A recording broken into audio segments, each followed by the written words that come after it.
Hi friends, எல்லோரும் நல்லா இருக்கீங்களா? எங்கள் வீட்டில் அரிசி மூட்டை இருந்தோம். எங்கள் பையன் வந்து அந்த அரிசியில் எனக்கு சோறு வேணாம், எனக்கு ரேஷன் அரிசியில் தான் சாப்பாடு வேணும் அப்படின்னு சொல்கிறாப்புல. ரேஷன் அரிசி ஆக்கி தான் சீக்கிரமாக கேஸ் காலியாக போயிடுச்சுன்னு நினைக்கிறேன். இப்போ கரண்ட் அடுப்பில் எங்களுக்கு சாதா அரிசி சமைக்கிறேன், என் பையனுக்கு ரேஷன் அரிசியில் சமைக்கிறேன். 2 சமையல் எங்கள் வீட்டில் நடந்துகிட்ருக்கு. கால் பண்ணுனா எல்லாருக்கும் கால் போகுது, ஆனால் கேஸு மட்டும் புக்கிங் ஆக மாட்டேங்குது, கால் போக மாட்டேங்குது. இப்போ நான் கேஸ் கடைக்கு போய் அந்த கால் புக் பண்ணால் தான் சரியாக வரும் போட்டிருக்கு. எப்போ கேஸ் வரப்போகுதுன்னு தெரியல, எப்போ கேஸில் சமைக்க போகிறேன்னு தெரியல.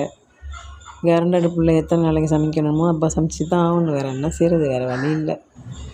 உங்கள் வீட்டில் இது மாதிரி பசங்க யாரும் இது மாதிரி சொல்லியிருக்காங்களா? நான் இது தான் சாப்பிடுவேன், அதுதான் சாப்பிடுவேன்னு சொல்லிட்டு. ஸ்வீட்டு கூட என் பிள்ளை சாப்பிட மாட்டேங்குதுலாம் பார்த்துக்கோங்களேன்.